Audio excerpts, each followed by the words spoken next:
Hello and welcome to the channel. My name is Annalisa and I have been reading a lot of middle grade books in the last couple of weeks, so I decided that was as good a way as any to divide up my monthly wrap up. So now I'm going to tell you the middle grade I've been reading recently.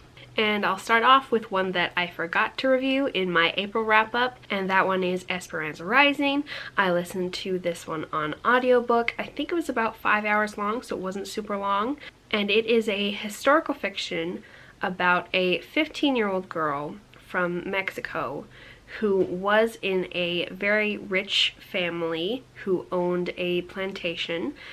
And I think it is set around the 1930s, and it is about a change in her life coming when her father dies, and she has a bunch of uncles who would like to inherit all his things, but he has a wife and children, so they would get it, except that all these uncles are like bribing and in with the corrupt law officials, and so in order to avoid a variety of nasty outcomes, Esperanza and her family run away to America. Basically because if they went anywhere in Mexico, these corrupt officials would still be able to find them.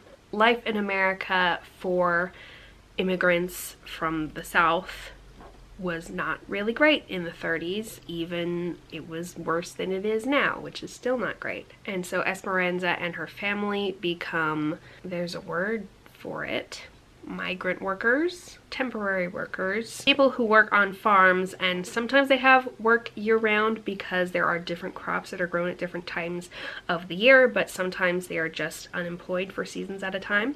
And so there were whole villages full of immigrants from various different countries. Some of them were from other Central American countries, and some were, I think, from other places, and they all worked for big farm landowners in the South. And so this story was inspired by the author's grandmother, who had come from a fairly well-to-do family in Mexico and had immigrated at this time, and so she was kind of exploring what life might have been like for her and what that transition might have been like. So she brings up how the workers were treated and how strikes were felt by people because they were the only way they had to speak out, but also when people went on strike, they were arrested and illegally deported, and if everybody didn't do it at once, then it couldn't work, but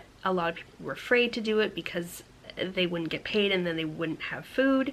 So it looks at a lot of those difficulties and a lot of racism and various different problems that these people faced. So being a historical fiction, period, is not my favorite genre, and then on top of that, being about a very miserable time and about a very disempowered people was rather depressing for me. I see a lot of value in it, which is why I am planning on naming this video The Good, the Bad, and the Important but Not Very Enjoyable, because I think that this book is very valuable in that it brings a lot of these issues to light, and it makes us aware of some more history that has been left out of any of the teaching that we get pre-college and any of the teaching that I've ever gotten, period. It is rather annoying to be reading from Esperanza's perspective because when she was in Mexico, people were treated basically the same as she is now being treated in America. It just wasn't her, it was all the people who worked for her family, and she didn't think there was anything wrong with it then. And she was just very, very spoiled when she was in Mexico. Like, she had servants doing everything for her, and she just seemed a little bit old to have some of the ideas that she did and to adjust so slowly to her change in circumstances. Because when I was listening to it, I forgot she was 15. She seemed more like she was 12 or so, and so that was a little frustrating. But one of the big points of the book is Esperanza growing as a character and changing the way that she thinks and acts. and eventually taking a lot of responsibility on herself to take care of her family. So I think Esperanza Rising was really interesting and informative, not all that enjoyable. Staying on the important but not particularly enjoyable section, I also read Amal Unbound this last couple weeks, and I had heard it recommended before by a couple of people, but the person who finally got me to actually check out the audiobook from my library was Fadwa from Word Wonders. She was reading it in one of her recent vlogs, and so I finally decided to pick it up, and I'm glad I did. It was also really interesting and informative. I think it might be contemporary as opposed to historical fiction, but it's kind of in the same grouping in my mind as that because it's not magical or sci-fi or anything like that. And in this case, it was also about people who have been very much disenfranchised and how horrible their lives are, which isn't particularly enjoyable to read. At the end of Esperanza Rising, by the way, there was a bit of an uplift where things got somewhat better for the characters, but that was a lot more so in Amal Unbound. So the ending of Amal Unbound left me feeling a lot more uplifted than Esperanza Rising, but while muddling through the middle of it, which this was another one that was only about 5 hours long, it was quite depressing. So I can't remember what country Amal Unbound takes place in. Details like that go right over my head when it's an audiobook. But the big concept is about landlords and indentured servitude that is still going on today. So in this case, a landlord isn't just somebody who like owns an apartment block or a couple of houses. In this case, this is a type of landlord who owns all of the buildings in a certain town, and they are also the loan sharks for the entire town. And in addition to paying rent to this person, almost everybody in the town has been a victim of their loan sharking.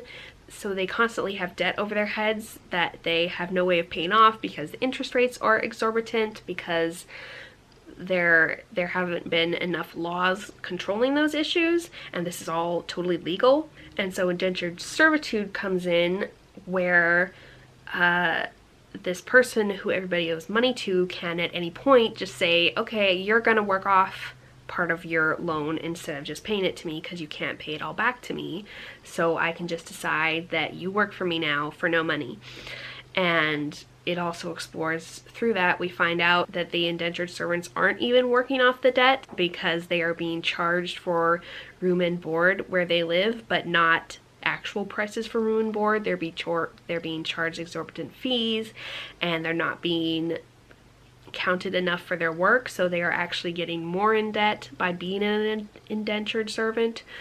So it's just a really, really corrupt system. And Amal is our main character, and she gets caught up in this when she offends her local landlord by talking back to him, basically, because she doesn't realize who he is. And so he says, you're gonna come work at my house now because you offended me. And besides not getting paid for her work, Amal also had plans to get an education and eventually go to college and become a teacher, but she can't go to school while she's being a servant, so she can't even leave the property of this landlord. And so, like, I'd say 75% of the book is that, and then the last 25% is where Amal actually is able to do something. And by the quality of something that's talked about in books and things like that sometimes is that servants are invisible to their masters a lot of times. And so one thing they can be really good at is spying. And so Amal uses things that she has overheard because she is invisible to her landlord in order to eventually take him down. And she works together with several of the other servants of this house to do this. And so in the afterword, the author talks about how she was inspired to write this story by Malala Yousafzai, because Malala was just a young girl who stood up to people, and because of that, she has had a huge effect on her country and on so many other young girls' lives that she has been able to help get an education to.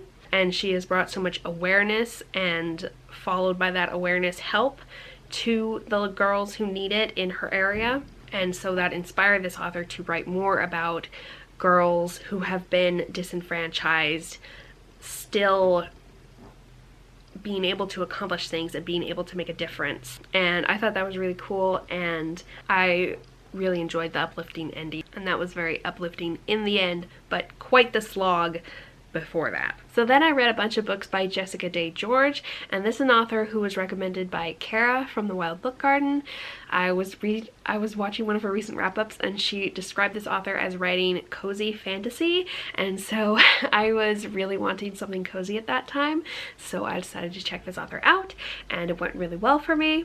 So first I read the Dragon Slippers trilogy by her, and I just really loved it. The way that dragons are in this book reminds me most of Dealing with Dragons, which is a series that I've not read in a long time, but it gave me fairly similar vibes. So in this world, dragons don't hoard gold specifically, they hoard whatever they want. So like a lot of people have collections of snow globes or books or garden gnomes, dragons have collections of stained glass or shoes or blown glass or ancient manuscripts or dogs in one case. And so the first book, called Dragon Slippers, is about this girl who is sent off to a dragon because her aunt doesn't want to feed her anymore, and her aunt is hoping that someone rich and powerful will come to rescue her from the dragon, because apparently that's how things work. Even though she's not important at all, she's just a farm daughter. And so our main character, named Creel, which is a horrible name, but you don't read it very much because it's written in first person. Creel goes into this dragon's lair, and he's actually quite a nice dragon, and she makes a deal with him that if she gets rid of the local boy who is actually coming to rescue her, so Creel makes a deal with this dragon that if she can get this boy not to bother him, then he will give her a pair of shoes from his shoe collection. And he is quite surprised when she picks out a particular pair of shoes, and we don't find out for quite a while what is special about them, but I'll tell you, they are magical and end up being quite important. But instead of going back to her family after turning away her would-be rescuer, Creel actually decides to walk all the way to the capital, which I believe is 3 weeks away, because she wants to get work as an embroiderer. And there is a lot during this story that is all about her finding work as an embroiderer and coming up with designs and engaging with customers and co-workers about it. And I found all of that really interesting and fun. And while she is walking to the capital, she meets another dragon who she ends up being really good friends with, and I really enjoy his character and their interactions. They were very sweet and reminded me a lot of some of my own stories about dragons and how they get along with humans. The next two books in the series, Dragon Flight and Dragon Spear, are following the ventures of Creel and her various dragon friends as things move on, because a few things happened in Dragon Slippers that were like big nation-changing things, and so now Creel and her friends are dealing with the consequences of that, and one of the people she is friends with is actually the prince of her kingdom, and so he has gone off to be an ambassador to another country, and in that country they are having some crazy stuff going on with dragons, so she gets called in as the expert on dragons to help out with that. So we get to travel with her and her friends to this other place and see how they treat dragons and see a different culture that has vastly different clothes, and so her embroidery thing comes in again, and we get to see how that helps her ingratiate herself with the people in this culture, and she actually gets to make some really useful items out of fabric that are really interesting and that are like super helpful. So I really liked how her profession is still involved in this story and how it is made something really important when it is something that, because it's something that women do a lot, it has been degraded and sort of devalued throughout a lot of history, European-wise. And so it was really, really nice to see that being treated as a really valuable talent. And in the third book, there is more traveling and more seeing of different foreign dragons and how they have a different culture, and how dragons who grew up different places have different like sizes and scale types. And it all kind of reminded me a little bit of the Tehereh series in which we travel like all the continents of Earth and see all the different cultures and how human cultures interact with dragon cultures in that world of Naomi Novik's. So it was fun to see that in a middle grade type atmosphere. And I just really enjoyed the characters. There is a fairly slow romance that the main character has, and she also builds relationships with her co-workers, her fellow embroiderers, and then the prince has a bodyguard who's really cool and who has, I'm not sure what the correct term is, but when you can't talk but you can hear, he has that. And so there's a lot of sign language representation because he uses that to communicate, but he can hear and understand when other people are talking. And so that was really interesting and fun. And he has a little romance on the side, and it's just all very cute. And I love all the dragon characters. They're all different from each other and really dynamic. And there is a difference between the human characters and the dragon characters in like their instincts and their culture, but also just in how they operate. And that also reminded me of the Tehereh series, because all the characters are different from each other, but there are extra specific differences between all the humans and all the dragons, and I really like that. So that was 3 5-star reads thanks to Kara. Then I wanted to read some more books by Jessica Day George, and specifically I decided to read The Rose Legacy, because that is the one that Kara was actually talking about in her video, and a lot of it revolves around horses, and horses are really cool. I really love horses, but that was kind of the problem with me reading that book, because it ended up a lot like when my mom, who is a nurse, watches medical shows like Grey's Anatomy or General Hospital. When shows or books get things wrong about things that you're like really passionate about or that you've studied a lot, it can be more irritating than it is for people who aren't like super into horses or super into medical stuff. So it just really irritated me the way that horses were handled. Now, one thing is, horses in this story are magical. They have a certain amount of telepathy, and they also have more of a culture and more society going on with them than we have with horses in our world. And so any differences along those lines I found really interesting and cool, but it was at the times when they were treating them like regular horses that it kind of fell down for me. So the main example that I complained to my parents about, and then my mom was like, maybe you shouldn't read those books anymore, and I was like, yes, now I have permission to DNF this, was part of the story is about the main character learning to ride a horse. She doesn't want to learn to ride a horse because she has been taught where she grew up that horses are bad and that they have diseases. But she's come to live with her uncle and found out that that's not true, but she doesn't really believe her uncle. She's not really sure about that, but nobody around here seems to be dying, so okay. But she still doesn't want to ride the horse, right? And she's still kind of scared of it.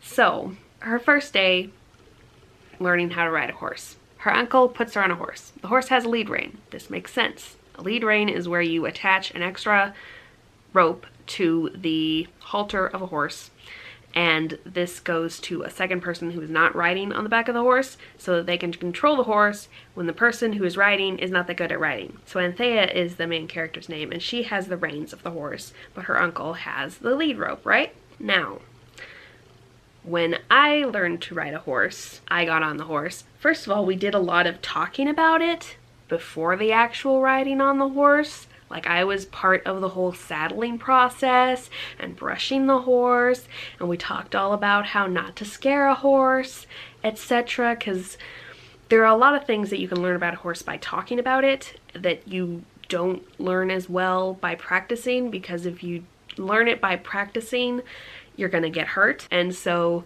they didn't do any of this kind of prep work with her, was one problem I had with it. And then when I learned to ride, my dad tugged the lead rope and had the horse walk, because that's a thing that horses can do. They can walk. Now in this story, the uncle clucks to the horse. It didn't sound like he was pulling on the lead rope. In fact, the lead rope disappeared from apparent existence as soon as Anthea got onto the horse. The uncle clucks to the horse. The horse starts trotting. One thing, horses are lazy, especially because this was supposed to be a nice old horse. Lazy. They don't go straight to trotting without being encouraged to do so by, say, you kicking them. Second of all, you wouldn't purposely have a horse trot the first time someone is riding a horse, especially someone who is scared of horses, because trotting is probably the most uncomfortable way to ride a horse, because you go like this. And you have to gradually learn how to adjust how you're sitting on the horse so that you go up and down with the horse and go ba ba ba ba ba ba ba. And her uncle didn't tell her about any of this. Plus, he didn't just have her walk. I rode on a horse that went at walking speed by myself for a bunch of times before I ever tried to have the horse trot. And I learned all about how to use the reins and how to direct the horse and how to slow down the horse and stop the horse and get on and off the horse way before we progressed to trotting. So then Anthea pulls her knees together because she wants to hang on. In response to this, the horse speeds up, which different horses are trained different ways, so they take signals different ways depending on who trained them. But generally, most horse people, when they squeeze with their knees, are just trying to stay on.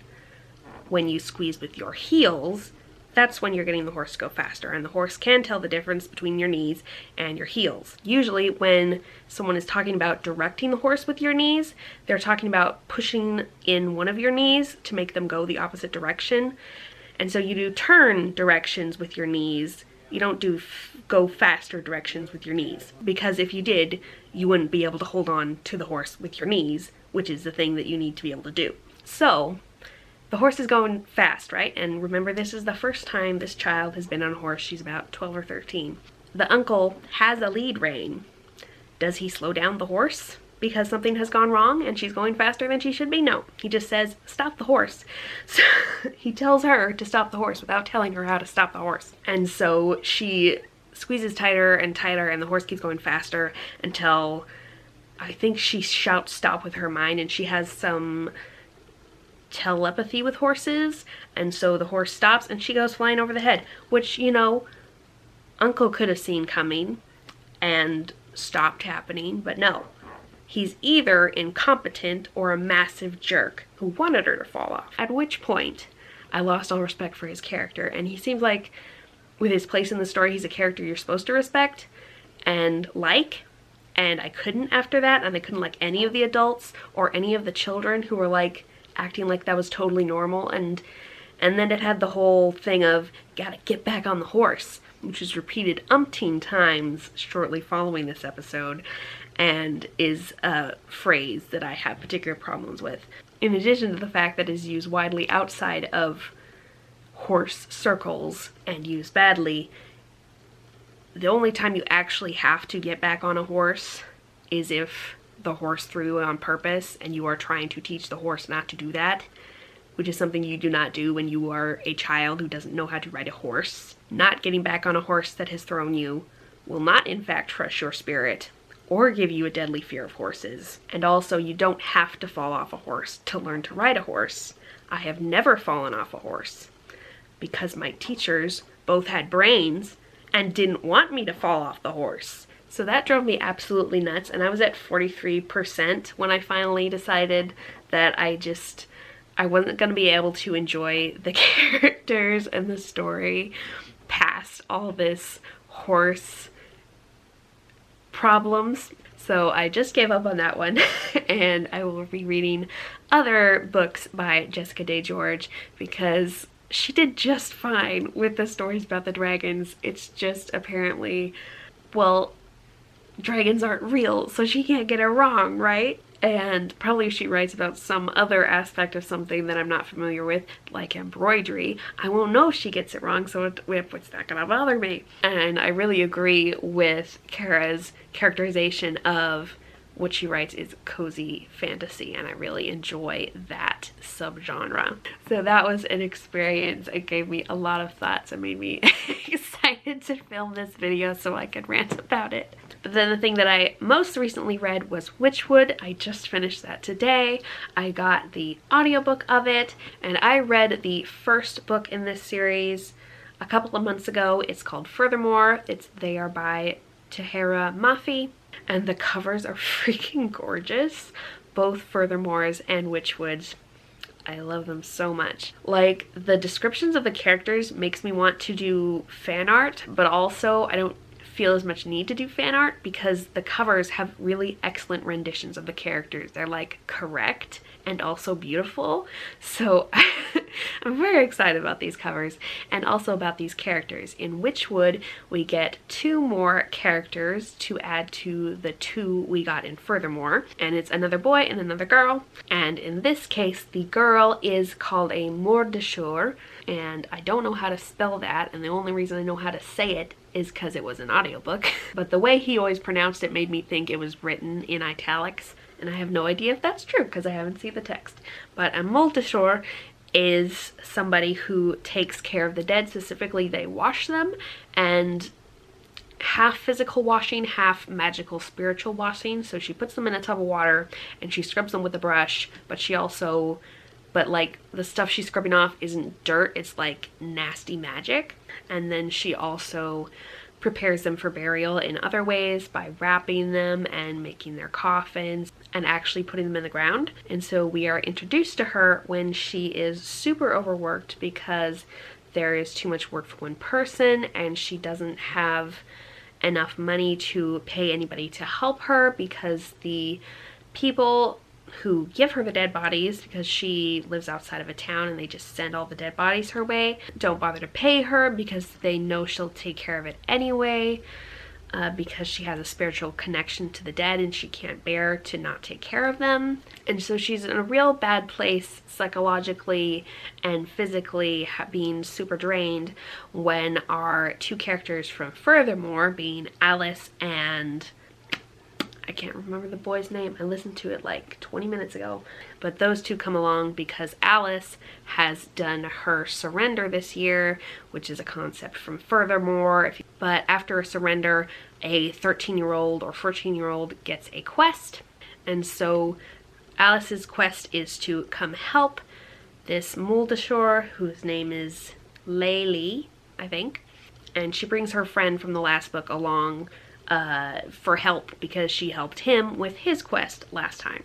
And the new boy we meet is called Benjamin, and he is a boy who talks to spiders, and they are born out of his skin, which was thoroughly unpleasant to listen to being described.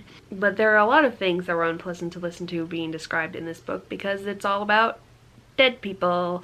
And so the main concept is Alice and these 2 other kids trying to help Layli with all her various problems, being overworked, being sad, not knowing how to accept kindness from anyone because no one has shown it to her in a long time. And I really loved it. It reminds me a lot of the Fairyland series that I keep here.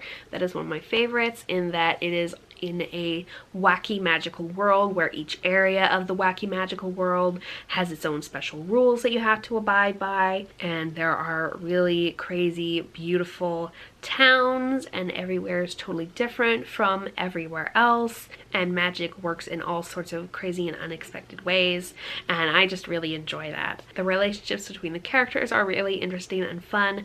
I really enjoyed how there were so many more relationships in this one because you have 4 people and each of them have their own relationships with each other as well as a group bond that added a lot more interest than just the duo that we had in Furthermore. As is the case with a lot of middle grade fiction, I ended up totally disgusted with all the adults involved, because in the case of the whole quest giving thing, these town elders, where Alice is from, give really huge tasks that have deadly consequences to these 13-year-olds, and then get mad at them when people end up dying because of that.